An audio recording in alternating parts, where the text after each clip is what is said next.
Hi everyone, and welcome to the weekly Collective Illumination Reading for the week of April 11th through the 17th. Hi everyone, welcome. If you're new, thank you so much for joining me. And if you're returning, thank you so much as well for continuing to follow my videos and my channel. I really appreciate that. So this is a reading where we're going to take a look at the general energies for the week ahead. I will pull 3 main cards and then some clarifiers, and we'll jump right in here, guys. So I'm going to pull, first we'll start with a card to take a look at the general energy, kind of what's the theme for the week. What are we going to be kind of moving into, and what are we expecting? I hope all of you have been enjoying Aries season. I definitely feel the energy picking up myself. All right, so we have, oh, I love this card in this deck. We have the World, number 29, which further breaks down to Master number 11, for those of you who follow numerology. This card in this deck really speaks to seeing the bigger picture.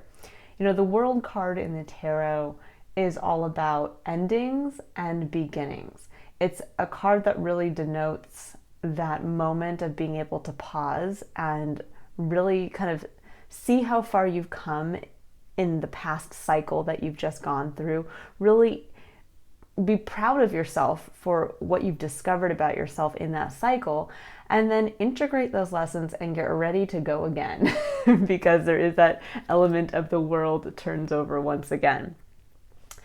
Now, with this card specifically, it is all about understanding that there is, sometimes we limit ourselves when we, start a project, or we start to move towards something that we really want for ourselves. And we limit ourselves in the scope of the vision that we have for that. So this would be like saying, let's say in your career path, I really want to follow this passion of mine, and I really just hope that I can find a workplace that allows me to express this part of myself.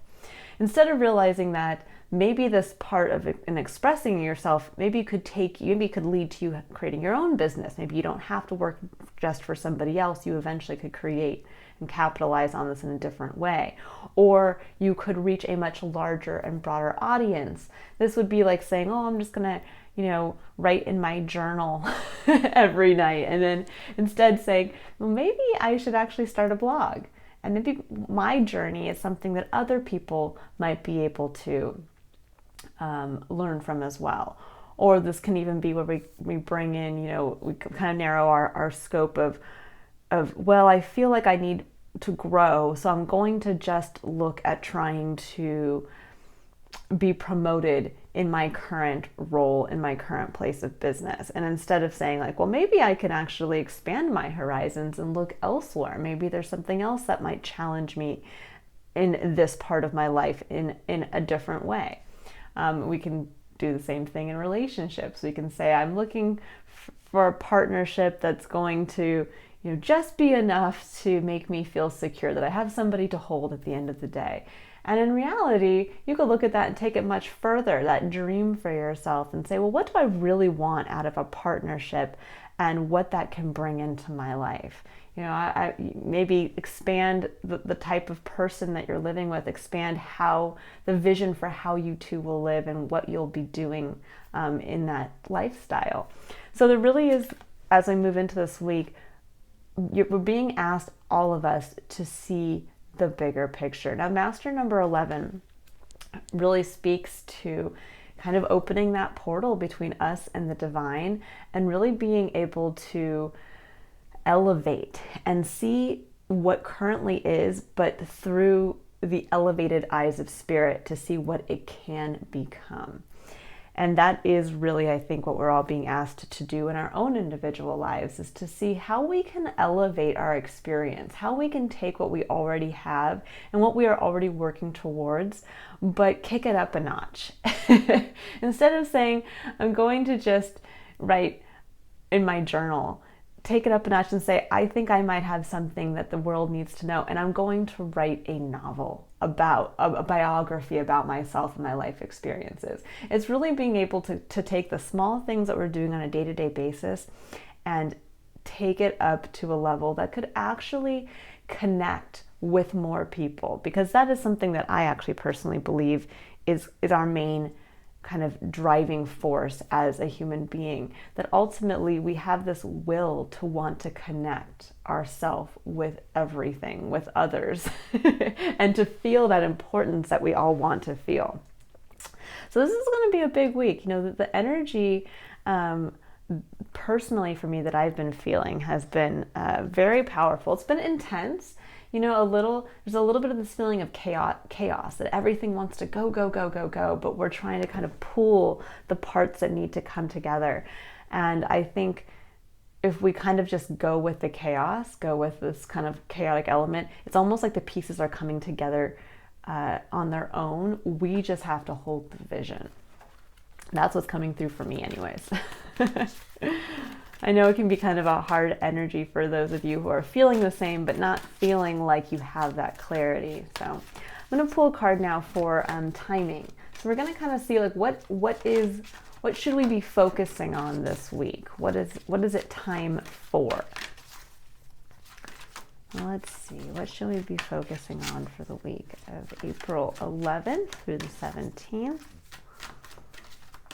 This reading is really meant to help us keep something in mind throughout the week that allows us to really give ourselves that kind of point of awareness, so that we don't just kind of go through the week and let everything kind of just pass us by. It allows us to ground ourselves in something to focus on, so that as we're taking action, we can bring it back to this and say, am I seeing the bigger picture in this? Am I thinking about these messages here? So for timing, we have Milk and Honey, number 51 breaking down to a 6. Love this card in general in this deck. And then we have Deep Knowing, number 43 breaking down to a 7. I love the owl in this card.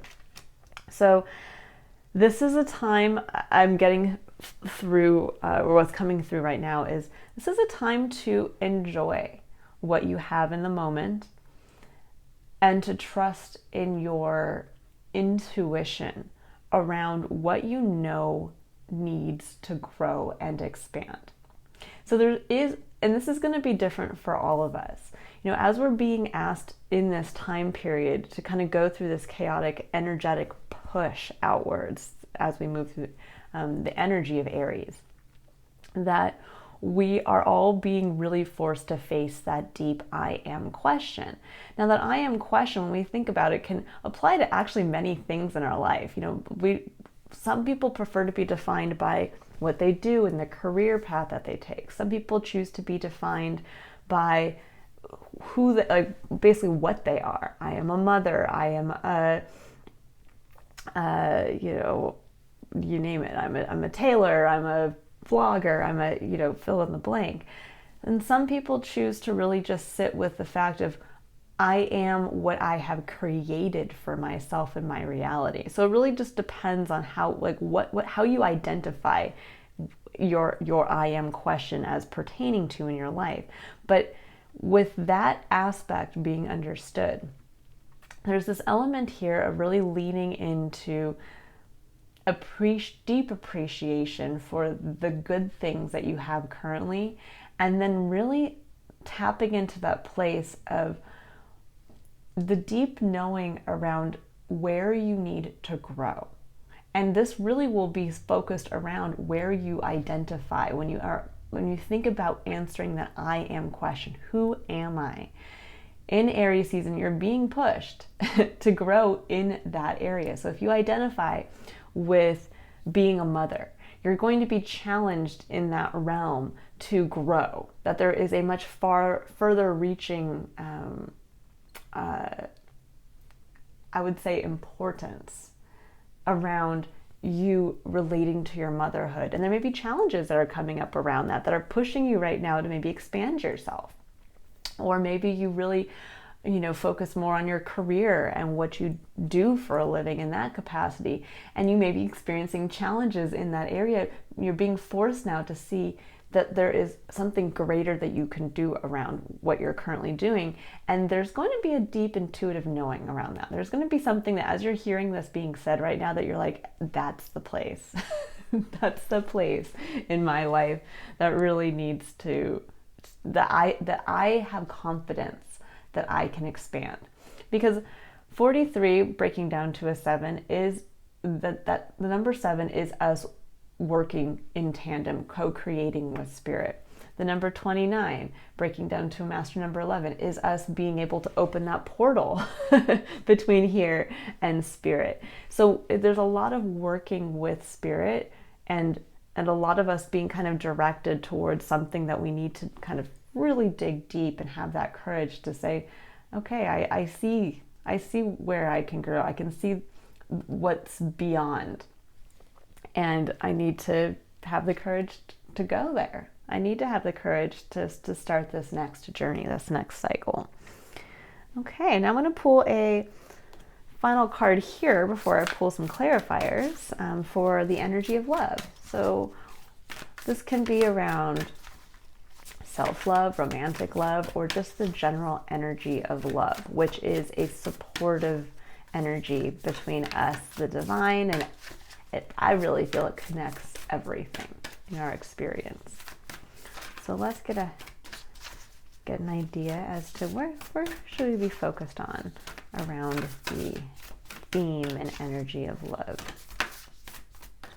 And I apologize, these cards are really hard to shuffle. They're big. I like to have the cards come out on their own, but I might have to just pull one here because these are bulky for me, as you can see me struggling.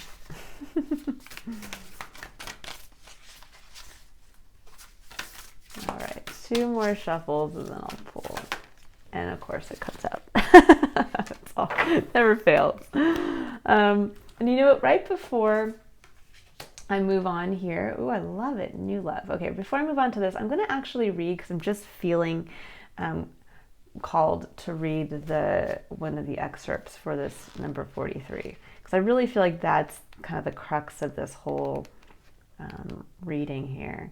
So 43 says, deep knowing, essential meanings, intuition, listening to the oracle within, empathy, and hypersensitivity. And it says, the oracle message: intuition is the faculty that allows you to enter into a dialogue with source, the consciousness that you are a part of but cannot see with the naked eye. It's perplexing that people are taught to ignore this natural capacity to navigate their journeys, to access their inner guidance. Know that you have an ability to read between the lines and find all the truth that was missing when the story was told. This deep knowing allows you to open the door to wisdom far greater than what is available in the limitations of human experience. Opening that door.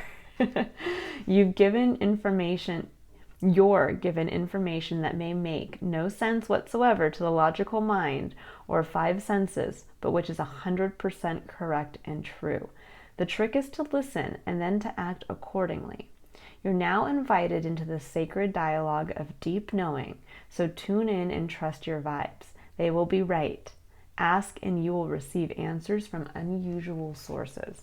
Okay, this is absolutely, I'm glad I read this, because an additional part of Aries, when we think about, being pushed to answer our own I am questions, this is also us working on an intuitive and instinctual level, that kind of being pushed. And how do we react on an instinctual base level coming directly from who we are? That's really going to give us that beautiful awareness of really who we are. That if somebody was to push and push and push you, let's say in the world of like what you wanted to do ultimately, if you had the career of your dreams, and somebody kept saying, no, what would you really do if it didn't matter if you made money, and it didn't matter, where you lived or who you had to support, and if you really could do anything, what would it be? And it's like, if somebody wouldn't let you leave the room until you answered that, and you got to the point where you're so frustrated, and you're like, I just want to, whatever, crochet or knit scarves for people forever. Like, it's something like that, where it's almost like it's going to be that in that realization, in that moment, where you're going to just feel instinctually like, this is what I want to do. This is what I want to grow. And it's going to come from being pushed. And and for some of you, it might actually kind of be that like, what? That's actually what I want to do, but I've been pushing so hard for all these things. And that's what's going to allow us, I think, to kind of really take hold of what kind of feels chaotic right now and give us that long range vision of realizing, wait a second, if I just focus on that, that could actually allow me to feel really good about everything else. Sometimes when we have a lack of focus and we don't feel like we're connecting on that deep intuitive level to some aspect of ourselves that really we feel defines us, or that we want to define us, that's when we feel life is chaotic, because we're trying to fill that need from all aspects of our life, instead of realizing that need may only come from really fulfilling and focusing on that aspect.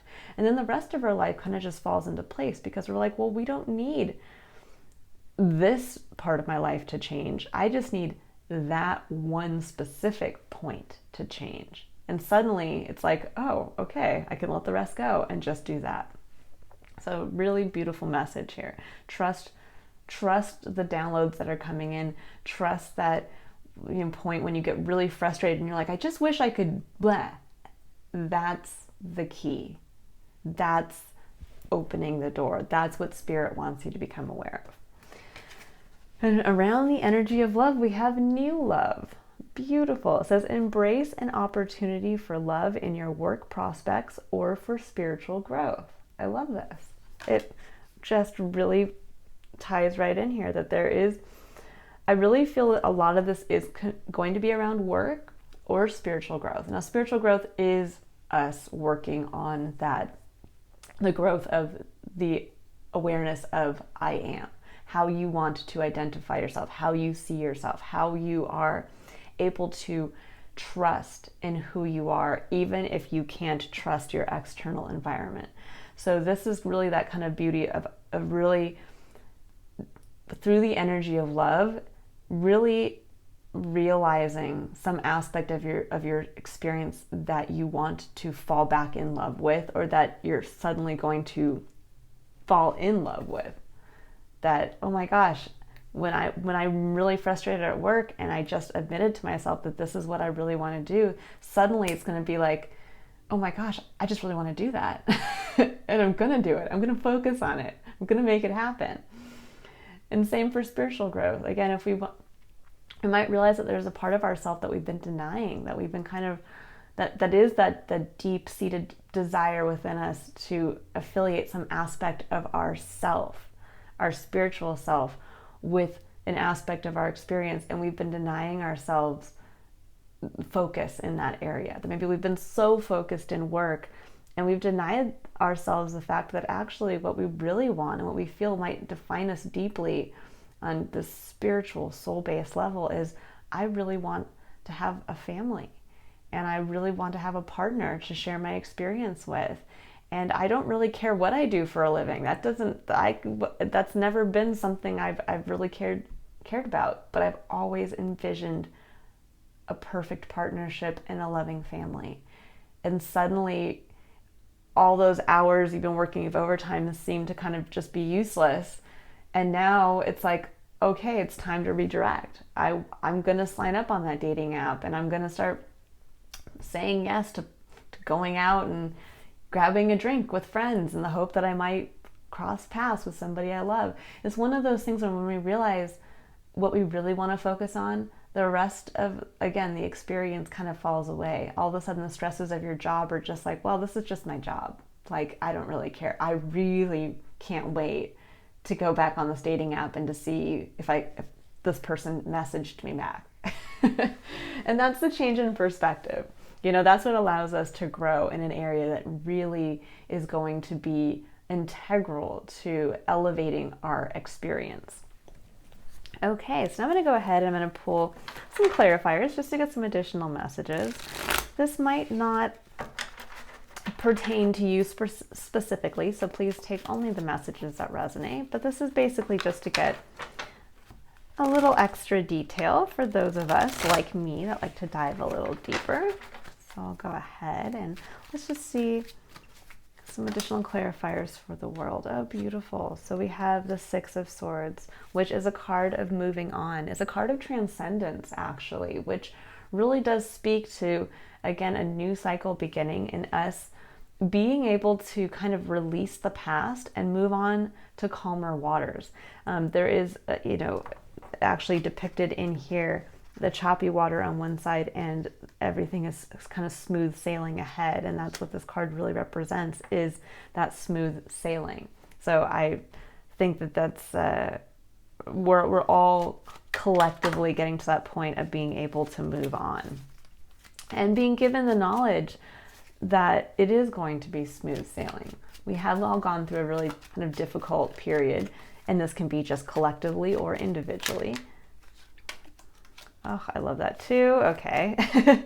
But we're being told now that even though things may seem chaotic or seem a little tense in the world, we're being told that it's actually calm ahead, as long as we can release our ties to the past and really focus on this growth that's meant for us.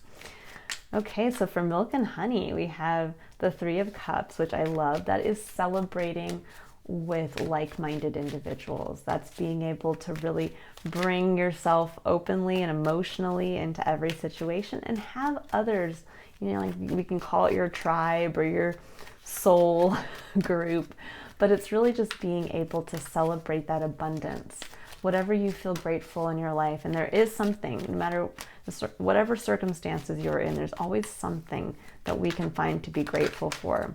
And that really is meant to be shared and celebrated with others. For Deep Knowing, we have Justice, which I love. Justice really speaks to that divine law of balance, that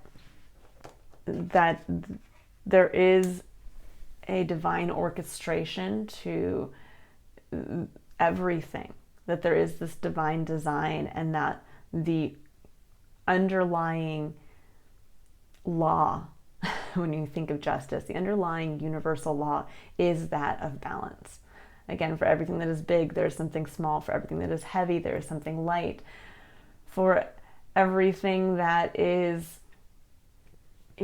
beautiful and blooming, there is something that is equally, not as beautiful. And it's very interesting. We sometimes forget this because, again, we are very limited in our scope of perception because of time. We don't live that long as an individual because of just literally our own perspective of where we're located geographically and our experiences today. And so we sometimes can lose sight that even though we may think something is unbalanced, or that we've put a bunch of energy into something and we haven't been given the return that we thought we'd get, that ultimately there is a balance, and that whatever we feel is out of balance is being balanced. It may just be balanced beyond our scope of our ability to perceive that it is. So this is bringing us back to that deep faith in the universal law of divine justice and balance, and that understanding that if that is the case and there is divine design and divine orchestration, that the deep knowing that comes in for us is part of maintaining that balance. That what we're being asked to instinctually and intuitively tap into is going to be part of maintaining that by us being able to express a part of ourselves that is going to fill a need in the design. So I really hope you guys feel that here. And then we have Two of Pentacles for new love, which is really interesting. The Two of Pentacles can be a card of juggling. It's a card of just the small day-to-day activities that we have to do. And I think where I'm feeling with, and actually no, I'm going to get one additional card there. Because what I'm feeling right off the bat is that there's almost this element of all of a sudden one of those pentacles is going to seem more important than the other. Ooh, yes. Okay, I'm glad I pulled additional cards. All right. We're just going to say all of a sudden it's going to be like, whoa. And I can kind of see, even with him looking at this, it's going to be like, wow, I've been juggling these parts of my life, but all of a sudden, like, I don't care anymore about this part of my life. I want this. I want to focus on this. And that's the new love. You're like, whoa, I totally forgot. It's like seeing something that you've been doing and you're like, oh my God, I'm falling back. I didn't even realize I loved this thing. Because here we have Judgment and the Five of Cups. So there's something around us hearing the call and being able to really see where I think we were kind of lost in a sense of disappointment and lack. And we're now, that's actually where we're hearing the call the most. So this is where in the day-to-day we're suddenly realizing, you know, I'm frustrated with my job, and actually when I look back, I feel like I've wasted time. And that's really where I want to focus. Or again, kind of like the example I use, that all of a sudden you realize, I want a relationship. I want a healthy, supportive relationship and a family. And that it's really disappointing to me that I don't have that, or that my past relationship didn't work. But now I'm hearing the call around that. Now it's time for me to pick my head up, stop focusing on the 3 spilled cups, turn around and pick the 2 that are still remaining, and go out there, celebrate what I have with others, but also be able to now realize I am experiencing disappointment, and I've been so focused on feeling kind of these negative feelings around this aspect of my life because it's the part of my life that's actually going to elevate my whole experience. And it's what I'm being asked now to focus on so that I can help elevate the entire collective experience by being able to bring myself healthily into the collective experience. I really hope that comes through for all of you. All right, well, I'm going to leave it here. I hope you all have a wonderful week ahead. I really hope that by the end you have a beautiful clarity around an aspect of your life that you can focus on to really bring out and elevate and illuminate your spiritual importance. Now, if you would like to book a personal reading, for those of you who are not aware, I am running a special for the entire month of April. My 1-hour I Am Illuminated tarot reading and intuitive personal review is 25% off. I also am posting some new blog posts on my website, so if you're interested in joining me on my journey of self-illumination, which I hope will also be illuminating to you, I would love to see you there as well. But if I do not, I look forward to seeing you again for next week's collective energetic reading, and I look forward to, if you guys are interested in seeing you for May's personal illumination readings, which are based on the astrology signs. All right. Have a fantastic week ahead, guys. Bye.